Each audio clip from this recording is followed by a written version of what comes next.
जंगल में कुछ वक्त में बारिश शुरू होने वाली थी। सारे पक्षी अपने घरों को पक्का करने में लगे हुए थे। जंगल में रहने वाले सभी पक्षी बहुत गरीब थे और इसी जंगल में कालू कौवा अपनी पत्नी के साथ रहता था।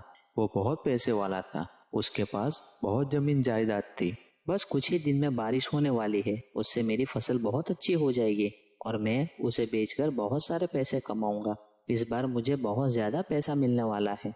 आप इस बार मुझे एक हीरे का हार दिला देना। पिछली बार भी आपने कहा था, लेकिन मुझे नहीं दिलाया। इस बार तो मैं लेकर ही रहूंगी।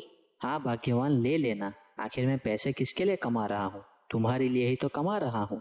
कालू कौवा बेसब्री से बारिश का इंतजार कर रहा था, क्योंकि वो चाहता था इस बार बारिश जल्दी हो जाए, क्योंकि उस बारिश से उसे बहुत ज्यादा फायदा होने वाला था। लेकिन जंगल के बाकी पक्षी अपने घर बनाने में लगे हुए थे। जिस हिसाब से मौसम चल रहा है, लगता है कभी भी बारिश शुरू हो सकती है। शायद इस हफ्ते में बारिश शुरू हो जाए। अरे ऐसा मत बोलो, अभी तो हमने हमारे घर को भी ठीक से बनाया नहीं है। बारिश हुई तो हम कहाँ जाएंगे? हाँ टूनी, ये बिल्कुल सही कह रही है। बारिश हुई तो हम सब बेघर हो जाएंगे। अभी हमें हमारे घर ठीक करने में शायद एक हफ्ता लग सकता है। हाँ, आप सब ठीक कह रहे हैं। हम सबको बादल के पास जाकर उसे कहना होगा कि एक हफ्ते के बाद ही बारिश लेकर आए, नहीं तो हम सब पक्षी बेघर हो जाएंगे। हम सब जानते हैं कि आप सब हमारे जंगल में बारिश करने के लिए तैयार हो, लेकिन हम सब पक्षी अपने नए घर बनाने में लगे हुए हैं, पर वो अभी बनकर तैयार नहीं हुए हैं। आप बस हमें कुछ समय और दे दीजिए, हम हमारे घर बना लेंगे। ऐसी बात है, तुम फिक्र मत करो टूनी बहन। अच्छा हुआ तुमने सही समय पर ये बात बता दी। हम तो बारिश करने ही वाले थे। कोई बात नहीं, हम अगले हफ्ते बारिश करेंगे। तब तक तुम लोग अपना घर बना लो। आपका बहुत शुक्रिया बादल। फिर टूनी और उसकी सहेली खुश होकर वापस आ जाती है। दूसरी तरफ कालू बहुत परेशान था कि आखिर बारिश अब तक हुई क्यों नहीं।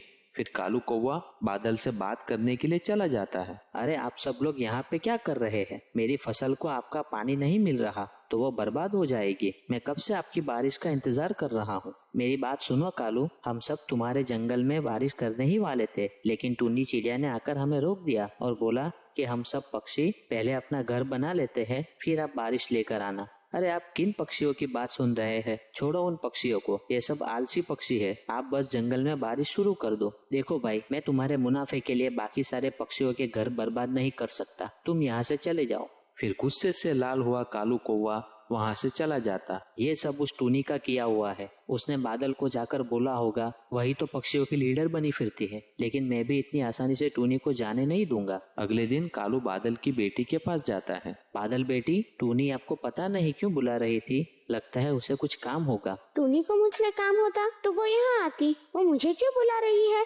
सारे पक्षी अपना घर बनाने में व्यस्त है, इसलिए वो नहीं आई और मुझे भेजा है आपको लेने के लिए। ठीक है, मैं आती हूँ। फिर वो बादल की बेटी को झूठ बोलकर अपने साथ लेकर आता है और अपने घर की तरफ लेकर चला जाता है। फिर उसकी पत्नी बादल की बेटी को जाल में फंसा लेती है और वो उस जाल में फंस जाती है। अरे ये क्या हुआ? मुझे यहाँ से निकालो, मैं यहाँ फंस चुकी हूँ। सुंदरी, बहुत अच्छा काम किया है तुमने। अब तुम इसी जाल में रहोगी जब तक बारिश नहीं हो जाती। अब मैं टूनी पे यह इल्जाम लगाऊंगा कि टूनी ने तुम्हें कैद कर लिया है। फिर बादल गुस्से से जंगल में बारिश कर देगा और मेरी फसल बहुत अच्छी हो जाएगी। तुम बहुत ही बुरे पक्षी हो, तुम्हें तो मैं इसकी सजा जरूर दूंगी। फिर कालू फिर से बादल के पास जाकर कहता है, अरे बादल भाई, अनर्थ हो गया। क्या हुआ है कालू, मुझे बताऊं? टूनी और उसकी सारी सहेलियों ने मिलके आपकी बेटी को बंदी बना लिया है ताकि आप बारिश ना कर पाए। आप जाकर देखे कितना जुल्म किया है आपकी बेटी पर। उन पक्षियों की ये हिम्मत! एक तो मैंने उनका भला किया और उन्होंने मेरी ही बेटी को बंदी बना लिया। अब मैं इन्हें बताता हूँ,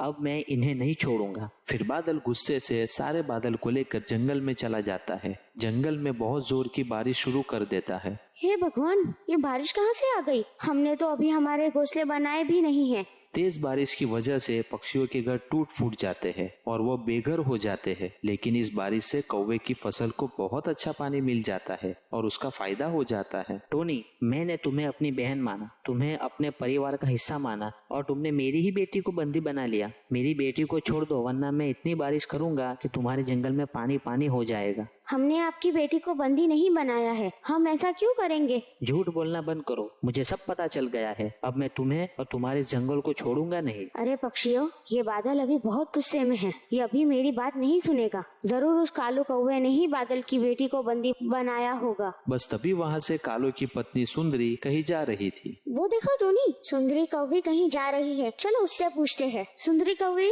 सुंदरी कौवी। फिर सुंदरी कौवी वहाँ आती है। सुंदरी, सच सच बताओ, कालू ने बादल की बेटी को कहाँ छुपा कर रखा है, वरना हम सब तुम्हें नहीं छोड़ेंगे। सुंदरी उन पक्षियों का गुस्सा देखकर बहुत डर जाती है। फिर वो सच सच बोल देती है। बताती हूँ, ये बात सच है कि मेरे पति ने ही बादल की बेटी को बंदी बना कर रखा हुआ है। कालू ने मेरी ही बेटी को बंदी बनाया है और वो मुझे ही बेवकूफ बना रहा था। अब मैं उस कालू कौवे को छोड़ूंगा नहीं। देखा, हमने आपकी बेटी को कुछ नहीं किया है, ये सब कुछ उस कालू का किया धरा है। मुझे माफ कर दो टोनी, उस कालू कौवे ने मुझे भड़का दिया था कि तुमने ही मेरी बेटी को बंदी बनाकर रखा हुआ है। अब मैं उस कालू कौवे को छोड़ूंगा नहीं। फिर बादल अपने सारे बादल को लेकर कालू कौवे के खेत पे पहुंचता है। फिर बादल बिजली गिराकर कालू की सारी फसल को बर्बाद कर देता है। मैं तो लुट गया, बर्बाद हो गया, मेरी सारी मेहनत पे तो पानी फिर गया, मेरी सारी फसल बर्बाद हो गई। फिर वो बादल कालू से कहता है, कालू जल्दी से बता दो मेरी बेटी को कहाँ पे रखा है, वरना मैं तुम्हें भी चला दूंगा। फिर कालू कौवा बादल की बेटी को आजाद कर देता है। फिर वो सारे बादल वहां से चले जाते हैं। कालू कौवे की सारी फसल बर्बाद हो जाती है और कालू कौवे का सब कुछ लूट चुका हो